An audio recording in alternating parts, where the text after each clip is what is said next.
ഡിജിറ്റലൈസേഷനെ എതിർത്തതുപോലെ പിന്നീട് ഈ തീരുമാനവും ഒരു ചരിത്രപരമായിട്ടുള്ള വങ്കത്തരമായിട്ട്, ചരിത്രപരമായിട്ടുള്ള മണ്ടത്തരമായിട്ട് സമൂഹം വിലയിരുത്തും എന്നുള്ള കാര്യത്തിൽ യാതൊരു സംശയവുമില്ല. വാസ്തവത്തിൽ ഈ കമ്മ്യൂണിസ്റ്റ് പാർട്ടികൾ ലോകത്തിന്റെ ഭൂപടത്തിൽ നിന്ന് തന്നെ അപ്രത്യക്ഷമാകുന്നത് ഇതുപോലെയുള്ള ജനവിരുദ്ധമായിട്ടുള്ള നയങ്ങളുടെ ഫലമായിട്ടാണ്, പിന്തിരിപ്പൻ നയങ്ങളുടെ ഫലമായിട്ടാണ്. ഈ തീരുമാനത്തിന്റെ പിന്നിലുള്ള കാരണം നരേന്ദ്രമോദി എന്ന പ്രധാനമന്ത്രിയോടുള്ള വൈരാഗ്യം എന്നുള്ളതിനപ്പുറത്ത് മറ്റൊരു കാരണവും വസ്തുനിഷ്ഠമായിട്ട് വിലയിരുത്തുന്ന ഒരാൾക്ക് കണ്ടെത്താൻ കഴിയില്ല. PM ശ്രീ എന്നുള്ള പ്രധാനമന്ത്രി, പ്രൈം മിനിസ്റ്റർ എന്നുള്ള വാക്ക്, ആ വാക്കിനോടാണ് ഈ CPM-ന്റെയും CPI-യുടെയും ഒക്കെ വിരോധം. പ്രധാനമന്ത്രി നരേന്ദ്രമോദിജിയുടെ വികസന പദ്ധതികളോട് സഹകരിക്കില്ല എന്നുള്ള പിടിവാശിയാണ് ഈ രണ്ടു കൂട്ടരെയും നയിക്കുന്നത്. നമ്മുടെ നാട്ടിലൊരു ചൊല്ലുണ്ട്, മകൻ മരിച്ചാലും മരുമകളുടെ കണ്ണീര് കാണുക എന്ന്. അങ്ങനെയുള്ള ഒരു സമീപനം, ആ സമീപനമാണ് CPM-ഉം CPI-യും ഇപ്പോൾ എടുത്തിരിക്കുന്നത്. കുട്ടികളുടെ അവകാശങ്ങളും കുട്ടികളുടെ ഭാവിയും അതൊക്കെ ബലികഴിച്ചാലും കുഴപ്പമില്ല, ഇവരുടെ വാശി, നരേന്ദ്രമോദിയോടുള്ള വൈരാഗ്യം, ആ വൈരാഗ്യം, ആ പക വീട്ടുക എന്നുള്ള ഒരൊറ്റ നയത്തിന്റെ അടിസ്ഥാനത്തിലാണ് ഈ പുതിയ തീരുമാനം എടുത്തിരിക്കുന്നത്.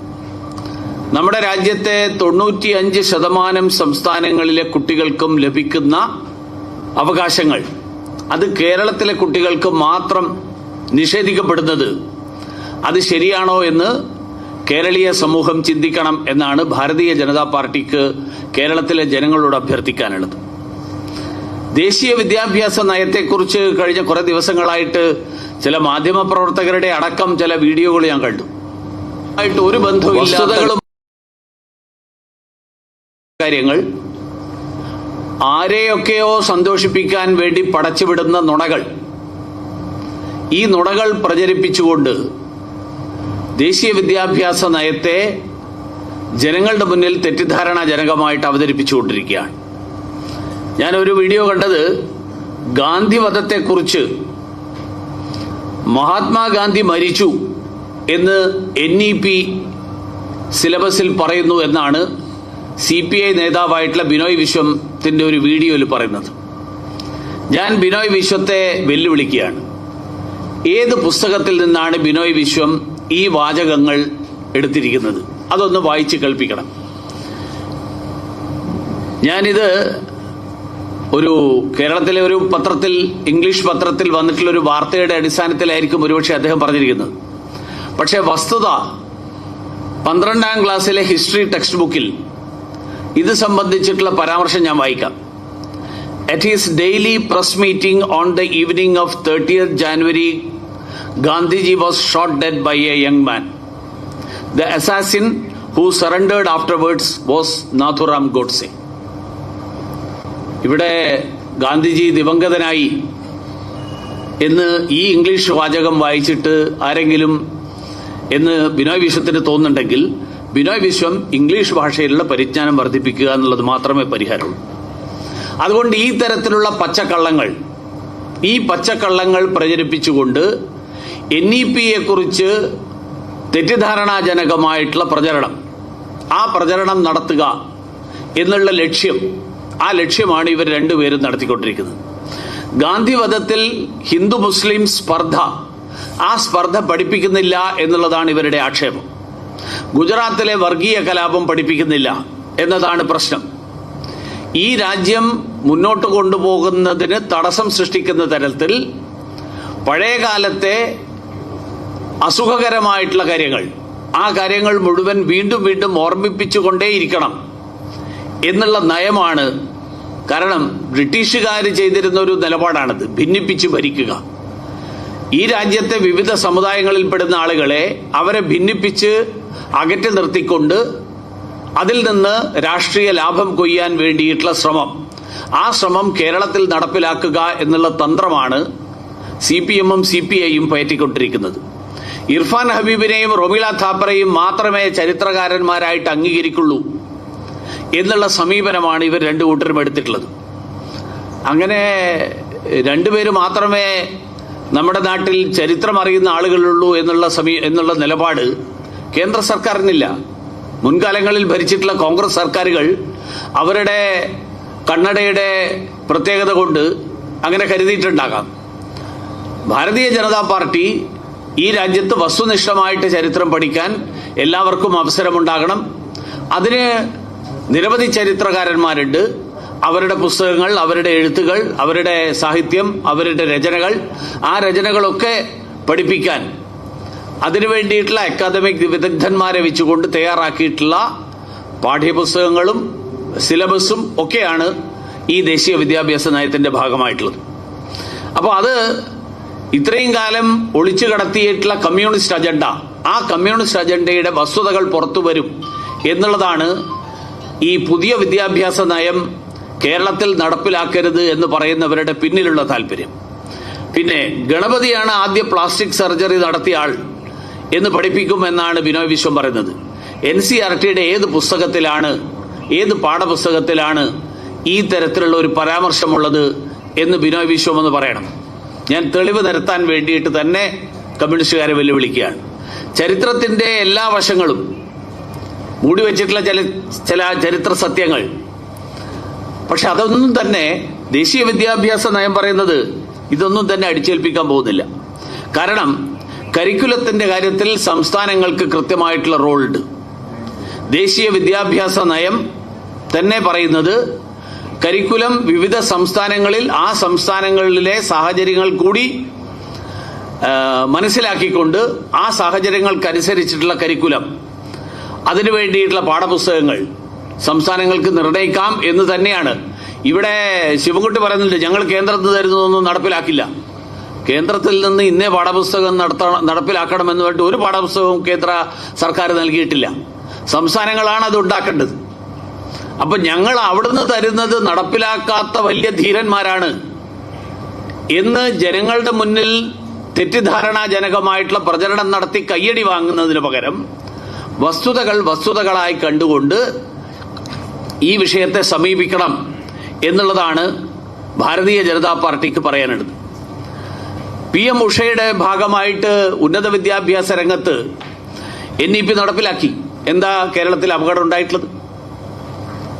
കേരളത്തിലെ നിരവധി കോളേജുകളിൽ അതനുസരിച്ചിട്ട് ഓണേഴ്സ് ഡിഗ്രിയും 4 വർഷത്തെ ഡിഗ്രി ക്ലാസ്സുകളും ഒക്കെ തുടങ്ങിക്കഴിഞ്ഞു. ദേശീയ വിദ്യാഭ്യാസ നയത്തിന്റെ ഭാഗമായിട്ടാണ് അത് കേരളത്തിൽ മാറ്റം ഉണ്ടാക്കിയിട്ടുള്ളത്. ആ മാറ്റം ഉണ്ടാക്കിയതുകൊണ്ട് എന്തെങ്കിലും പ്രശ്നം ഉണ്ടായിട്ടുണ്ടോ? അപ്പൊ അതുകൊണ്ട് ഈ ദേശീയ വിദ്യാഭ്യാസ നയം വർഗീയത പ്രചരിപ്പിക്കുന്നതാണ് എന്ന് കമ്മ്യൂണിസ്റ്റുകാർ മാത്രമല്ല കോൺഗ്രസ്സുകാരും കേരളത്തിൽ പറയുകയാണ്. കർണാടകത്തിലും തെലങ്കാനയിലും ആ വർഗീയതയാണോ അവർ നടപ്പിലാക്കുന്നത് എന്നാണ് കേരളത്തിലെ കോൺഗ്രസ്സുകാർ വിശദീകരിക്കേണ്ടത്. കാരണം അവിടെ 2 സംസ്ഥാനങ്ങളിലും ഈ ദേശീയ വിദ്യാഭ്യാസ നയം അംഗീകരിച്ച് നടപ്പിലാക്കാൻ തീരുമാനിച്ചിട്ടുള്ളത് കോൺഗ്രസ് നേതൃത്വത്തിലുള്ള സർക്കാരുകളാണ്. തെലങ്കാനയും കർണാടകവും ഭരിക്കുന്നത് BJP അല്ല. ഇനി അഥവാ കോൺഗ്രസ് സർക്കാരുകൾ വർഗീയതയാണ് പ്രചരിപ്പിക്കുന്നതെങ്കിൽ പിന്നെ CPM ഇന്ത്യ സഖ്യത്തിന്റെ ഭാഗമായിട്ട് തുടരുന്നത് എങ്ങനെയാ? അതിൽ നിന്ന് പിന്മാറണം അവര്. അതുകൊണ്ട് ഈ CPM-ഉം CPI-യും നടത്തിക്കൊണ്ടിരിക്കുന്ന ഈ തരത്തിലുള്ള തെറ്റിദ്ധാരണാജനകമായിട്ടുള്ള പ്രചരണങ്ങൾ, ആ പ്രചരണങ്ങൾ അവസാനിപ്പിച്ചുകൊണ്ട് ദേശീയ വിദ്യാഭ്യാസ നയത്തിന്റെ ലക്ഷ്യം 1 ആക്സസ്, 2 ഈക്വിറ്റി, 3 ക്വാളിറ്റി, 4 അക്കൗണ്ടബിലിറ്റി. അവസരം, തുല്യത, ഗുണമേന്മ, ഉത്തരവാദിത്വം. ഈ 4 സ്തംഭങ്ങളുടെ അടിസ്ഥാനത്തിലാണ് ദേശീയ വിദ്യാഭ്യാസ നയം പടുത്തുയർത്തിയിരിക്കുന്നത് എന്ന് ദേശീയ വിദ്യാഭ്യാസ നയത്തിന്റെ ആമുഖത്തിൽ തന്നെ വളരെ കൃത്യമായിട്ട് സൂചിപ്പിച്ചിട്ടുണ്ട്. അതുകൊണ്ട് അങ്ങനെയുള്ള നിരവധി ഗുണഫലങ്ങൾ, മാതൃഭാഷയ്ക്ക് ലഭിക്കുന്ന പ്രാധാന്യം, തൊഴിലധിഷ്ഠിത വിദ്യാഭ്യാസം, ഇഷ്ടമുള്ള പാഠ്യവിഷയം തിരഞ്ഞെടുക്കാനുള്ള സ്വാതന്ത്ര്യം, ഇതെല്ലാമാണ് ദേശീയ വിദ്യാഭ്യാസ നയം. അതുകൊണ്ട് ഇതൊന്നും കേരളത്തിൽ ജനിക്കുന്ന കുട്ടികൾക്ക് ലഭിക്കേണ്ടതില്ല എന്നുള്ള നിഷേധാത്മകമായിട്ടുള്ള നയം, ആ നയം സ്വീകരിച്ചിട്ടുള്ള ആളുകളോട് ചരിത്രം പൊറുക്കില്ല എന്ന് മാത്രമേ എനിക്ക് സൂചിപ്പിക്കാനുള്ളൂ. അധികം വൈകാതെ കമ്പ്യൂട്ടറൈസേഷന്റെ കാലത്ത് എടുത്തിരുന്ന നയം തിരുത്തിയതുപോലെ, ഡിജിറ്റലൈസേഷനെതിരായിട്ട് എടുത്തിരുന്ന നയം തിരുത്തിയതുപോലെ ഈ കാര്യത്തിലും കേരളത്തിലും കമ്മ്യൂണിസ്റ്റുകാർ അവരുടെ നിലപാടുകളിൽ മാറ്റം വരുത്തും എന്നുള്ള കാര്യത്തിൽ ഞങ്ങൾക്ക് യാതൊരു സംശയമില്ല.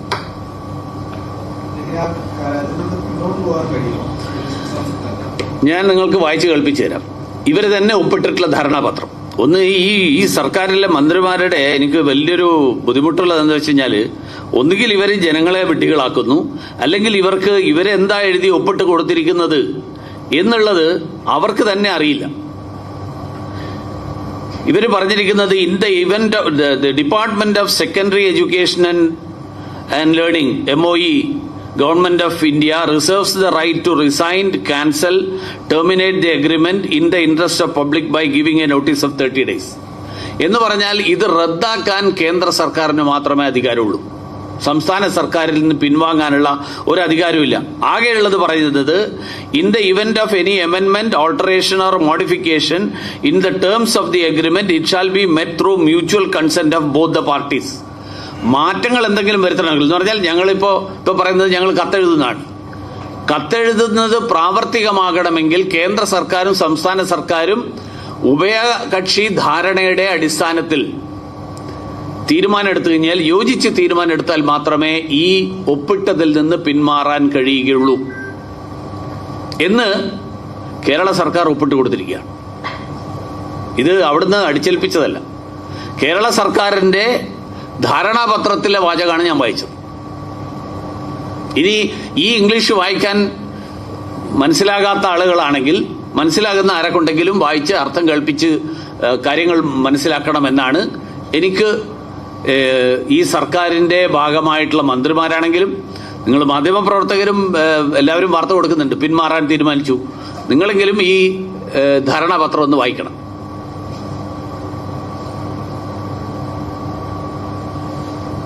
സംസ്ഥാന അധ്യക്ഷനെതിരെ ഒരു ഗുരുതരമായിട്ടുള്ള ആരോപണം വന്നിട്ടും ഇതുവരെ ഒരു മറുപടി പറഞ്ഞിട്ടില്ല. കൃത്യമായിട്ടുള്ള മറുപടി അദ്ദേഹം പറഞ്ഞല്ലോ.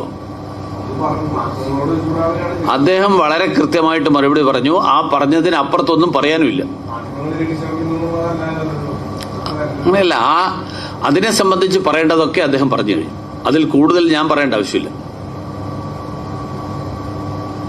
ശബരിമല നടക്കുന്ന സമയത്താണ് ഈ വിവാദങ്ങളെല്ലാം ഉണ്ടാകുന്നത്. ശബരിമല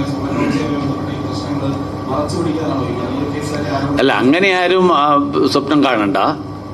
ഇതൊക്കെ കണ്ടിട്ട് ജനങ്ങൾ ശബരിമലയൊക്കെ മറന്നുപോകും. മുരാരി ബാബുവിനും പിന്നെ ഉണ്ണികൃഷ്ണൻ പോറ്റിക്കും കടകംപള്ളി സുരേന്ദ്രനും പ്രശാന്തിനും പിന്നെ നമ്മുടെ വാസവൻ മന്ത്രിക്കും പിന്നെ അന്നത്തെ ദേവസ്വം ബോർഡ് പ്രസിഡന്റ് പത്മകുമാറിനും ഇവർക്കൊക്കെ ഇതിന്റെ മറവിൽ രക്ഷപ്പെട്ടു പോകാം എന്ന് കരുതുന്നുണ്ടെങ്കിൽ, കേരളത്തിലെ അയ്യപ്പ വിശ്വാസികളുടെ മനസ്സിൽ അയ്യപ്പനോടുള്ള ഭക്തി ഏറ്റവും തീവ്രമായിട്ട് നിൽക്കുന്ന ഒരു ജനവിഭാഗമാണ്. ഇതുകൊണ്ടൊന്നും ആ പ്രശ്നങ്ങൾ മറച്ചു പിടിക്കാം എന്നാരും കരുതണ്ട.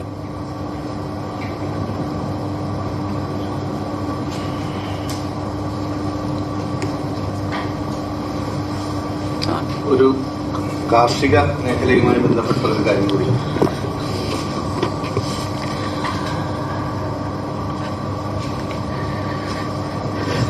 കേരളത്തിലെ നെല്ല് സംഭരണം മുൻ വർഷങ്ങളിൽ സംഭവിച്ചതുപോലെ തന്നെ ഈ വർഷവും അതൊരു അനിശ്ചിതത്വത്തിലും വലിയ പ്രതിസന്ധിയിലും. ഇന്നലെയും ഇന്നുമായി കേരള രാഷ്ട്രീയത്തിലെ രണ്ട് പ്രമുഖ കക്ഷികൾ CPM-ഉം CPI-യും തമ്മിലുള്ള ശീതസമരത്തിൽപ്പെട്ട് വലിയ എന്താണ് സംഭവിക്കുന്നതെന്നുള്ള ആകാംക്ഷയിലാണ് കേരളത്തിലെ കർഷകർ. നെല്ല് സംഭരണം എപ്പോൾ തുടങ്ങുമെന്ന് ഇപ്പോഴും ഗവൺമെന്റ് പറഞ്ഞിട്ടില്ല. ആലപ്പുഴയിലും പാലക്കാടും തൃശ്ശൂരും ഒക്കെയുള്ള കുട്ടനാട്ടിലെയൊക്കെ കർഷകർ നെല്ല് കൊയ്തിട്ടിട്ട് ഏതാണ്ട് 30-35 ദിവസമായി. ഇപ്പോഴും കേരളം സംസാരിക്കുന്നതും ചർച്ച ചെയ്യുന്നതും നെല്ല് സംഭരണത്തെപ്പറ്റി മാത്രമാണ്. സത്യത്തിൽ കേരളത്തിൽ കർഷകന്റെ പ്രതിസന്ധി ആരംഭിച്ചിട്ടേ ഉള്ളൂ. ഈ സംഭരണത്തിന് ശേഷമാണ് കർഷകന് കിട്ടേണ്ട നെല്ലിന്റെ വില, അവന്റെ പ്രയത്നത്തിന്റെ അധ്വാനത്തിന്റെ തുക അത് അവന് കിട്ടുന്നത് അതിന് ശേഷമാണ്. നമ്മുടെ സംസ്ഥാനവും കേന്ദ്രവും ഒപ്പിട്ടിരിക്കുന്ന ഒരു MOU കരാർ അനുസരിച്ച് 48 മണിക്കൂറിനുള്ളിൽ നെല്ല് സംഭരണത്തിന് ശേഷം പണം അവന്റെ അക്കൗണ്ടിൽ, കർഷകന്റെ അക്കൗണ്ടിൽ കൊടുക്കണമെന്നാണ്. കേന്ദ്ര ഗവൺമെന്റ് MSP നടപ്പിലാക്കുമ്പോൾ ഒപ്പിട്ടിരിക്കുന്ന ഈ ധാരണാപത്രം പൂർണ്ണമായും സംസ്ഥാനം വയലേറ്റ് ചെയ്തിരിക്കുക. 48 മണിക്കൂറിനുള്ളിൽ കൊടുക്കുന്നില്ല എന്ന് മാത്രമല്ല, ഇപ്പോൾ കഴിഞ്ഞ വർഷവും ഈ കഴിഞ്ഞ തവണയെപ്പോലും 3 തൊട്ട് 4 മാസം വരെ കാലതാമസം വരുന്നുണ്ട് കർഷകന് അവന്റെ അധ്വാനത്തിന്റെ പ്രതിഫലം ലഭിക്കുന്നതിനായി. അതുമാത്രവുമല്ല, ഞാൻ നേരത്തെ സൂചിപ്പിച്ച MOUയിലെ ഏറ്റവും വലിയ വയലേഷൻ എന്ന് പറയുന്നത് ഈ കൊടുക്കുന്ന തുക പോലും ലോണായിട്ടാണ് എന്നുള്ളതാണ്. മറ്റൊരു മേഖലയിലും നമുക്കിത് കാണാൻ സാധിക്കില്ല. കേരളത്തിൽ ഇന്ന് നെൽകർഷകന്റെ അധ്വാനത്തിന്റെ പ്രതിഫലം അവന് ലോണായി ലഭിക്കുന്നു എന്നുള്ളൊരു പ്രത്യേക സാഹചര്യവും കേരളത്തിലുണ്ട്. അപ്പോൾ ഇക്കാര്യത്തിൽ കേരളത്തിലെ കർഷക സംഘടനകൾ കഴിഞ്ഞ കുറേ മാസങ്ങളായി ഈ വിഷയങ്ങൾ സംസ്ഥാന ഗവൺമെന്റിന്റെ ശ്രദ്ധയിൽപ്പെടുത്തുകയും നെല്ല് സംഭരണം കേന്ദ്രം പറഞ്ഞതനുസരിച്ച്, കേന്ദ്രവുമായി കേരളം എത്തിയിരിക്കുന്ന ധാരണയനുസരിച്ച് കൊയ്ത്ത് കഴിഞ്ഞാൽ ഉടൻ സംഭരണം നടത്തുകയും സംഭരണത്തിന് ശേഷം 48 മണിക്കൂർ അല്ലെങ്കിൽ മിനിമം ഒരു 3-4 ദിവസത്തിനുള്ളിൽ അവനതിന്റെ പണം കൊടുക്കണം എന്നുള്ള ഒരു രീതിയിലേക്ക് കാര്യങ്ങൾ മാറണമെന്ന് ആവശ്യപ്പെട്ടിരുന്നു. ബഹുമാന്യനായ കൃഷിമന്ത്രിയും ബഹുമാന്യനായ ഭക്ഷ്യമന്ത്രിയും ഈ കാര്യങ്ങൾ കാണുന്നതിനായി പലവട്ടം ഞങ്ങൾ കണ്ടിട്ടുണ്ട്. ഇന്ന് രാവിലെ കൂടെ ഞങ്ങൾ അദ്ദേഹത്തെ കണ്ടു. ഇന്ന് രാവിലെ കാണുമ്പോഴും ഞങ്ങൾ ഈ കാര്യങ്ങൾ സൂചിപ്പിക്കുക മാത്രമല്ല, കേരളത്തിലെ കർഷകരുടെ ഒരു പൊതുവായ ആവശ്യം ഇന്ന് സംസ്ഥാന ഗവൺമെന്റിന്റെ മുമ്പിൽ വെച്ചിട്ടുണ്ട്. ആ ആവശ്യം എന്ന് പറയുന്നത്, സംസ്ഥാനത്തിന് കേന്ദ്ര ഗവൺമെന്റുമായി ഒപ്പിട്ടിരിക്കുന്ന കരാർ അനുസരിച്ച് നെല്ല് സംഭരണം സാധിക്കുന്നില്ലെങ്കിൽ സംസ്ഥാനം കേന്ദ്രത്തോട് ആവശ്യപ്പെടണം, കേന്ദ്ര ഗവൺമെന്റിനോട് ആവശ്യപ്പെടണം. ഇന്നിപ്പോൾ ഹരിയാനയിലും പഞ്ചാബിലും ഒക്കെ തന്നെ ഈ തരത്തിൽ MSPയുടെ അടിസ്ഥാനത്തിൽ നെല്ല് സംഭരണം കേന്ദ്ര ഗവൺമെന്റ് നേരിട്ട് ചെയ്യുന്നുണ്ട്. നമ്മുടെ ഫുഡ് കോർപ്പറേഷൻ ഓഫ് ഇന്ത്യ FCIയും അതേപോലെ തന്നെ ഗവൺമെന്റ് ഏജൻസികളും ചെയ്യുന്നുണ്ട്. ഇന്ന് രാവിലെ ഞങ്ങൾ ഭക്ഷ്യമന്ത്രിയുമായി സംസാരിക്കുമ്പോൾ അദ്ദേഹം തന്നെ സമ്മതിച്ച ഒരു കാര്യം, അദ്ദേഹം പഞ്ചാബിൽ പോയപ്പോൾ പോലും വളരെ സ്മൂത്തായിട്ട് അവിടുത്തെ നെല്ലിന്റെ സംഭരണം നടക്കുന്നുണ്ട് എന്ന് അദ്ദേഹം സമ്മതിക്കുകയുണ്ടായിട്ടുണ്ട്. അതുകൊണ്ട് ഞങ്ങൾ ഇന്നിപ്പോൾ ആവശ്യപ്പെട്ടിട്ടുണ്ട്, കേന്ദ്ര ഗവൺമെന്റിനോട് സംസ്ഥാന ഗവൺമെന്റ് ആവശ്യപ്പെടണം, നെല്ല് സംഭരണം നേരിട്ട് നടത്തണം. അതോടൊപ്പം തന്നെ ഒരു ആവശ്യം കൂടെ ഞങ്ങൾ പറഞ്ഞിട്ടുണ്ട്. MSPയോടൊപ്പം തന്നെ ഇപ്പോൾ സംസ്ഥാനം നെല്ല് സംഭരണത്തിൽ കിലോയ്ക്ക് 5 രൂപ 20 പൈസ വെച്ച് അവർ പ്രൊഡക്ഷൻ ഇൻസെന്റീവ് കൊടുക്കുന്നുണ്ട്. നമ്മുടെ സംസ്ഥാനത്തെ നെല്ലുൽപാദനത്തിന്റെ നിലവിലുള്ള വലിയ വർധനവുണ്ട്, അതിന്റെ കോസ്റ്റിന്റെ വർധനവുണ്ട്, ചെലവിന്റെ വർധനവുണ്ട്. അതുകൊണ്ട് കേരളത്തിൽ സംസ്ഥാന ഗവൺമെന്റ് കേരളത്തിലെ കർഷകരെ സഹായിക്കുന്നതിന് വേണ്ടി എടുത്ത നല്ലൊരു നിലപാടാണ്. ഒരു 4 വർഷം മുമ്പ് അത് 8 രൂപ 60 പൈസയായിരുന്നു. പക്ഷേ അതിനുശേഷം ഈ MSP കേന്ദ്രം 4-5 വർഷം തുടർച്ചയായി വർദ്ധിപ്പിച്ചപ്പോൾ നിർഭാഗ്യവശാൽ സംസ്ഥാനം അത് കുറച്ചു, അത്രയും തന്നെ തുക കുറച്ചു. അപ്പോൾ 8 രൂപ 60 പൈസയായിരുന്നത് ഇപ്പോൾ 5 രൂപ 20 പൈസയാണ്. അതുകൊണ്ട് ഞങ്ങൾ സംസ്ഥാന ഗവൺമെന്റിനോട് രണ്ടാമത് ഒരാവശ്യം കൂടി ഉന്നയിച്ചിരിക്കുന്നത്, കേന്ദ്രം കേരളത്തിലെ കർഷകരിൽ നിന്നും നെല്ല് സംഭരിക്കുമ്പോൾ ഇപ്പോൾ നിലവിലുള്ള സംവിധാനം പോലെ തന്നെ ആ കർഷകർക്കും സംസ്ഥാന ഗവൺമെന്റിന്റെ ഉൽപാദന ബോണസ് നേരത്തെ കൊടുത്തിരുന്ന 8 രൂപ 60 പൈസ എന്ന നിലയിൽ തന്നെ കൊടുക്കണം. അങ്ങനെ വന്നാൽ കേരളത്തിലെ കർഷകന് കിലോയ്ക്ക് ഒരു 32 രൂപ 33 രൂപ കിലോയ്ക്ക് നെല്ലിന് വില കിട്ടുന്ന സാഹചര്യം ഉണ്ടാവും. അതല്ലാതെ കേരളത്തിലെ നെൽകർഷകരെ സംബന്ധിച്ചിടത്തോളം ഇനി മറ്റൊരു പ്രതീക്ഷയില്ല.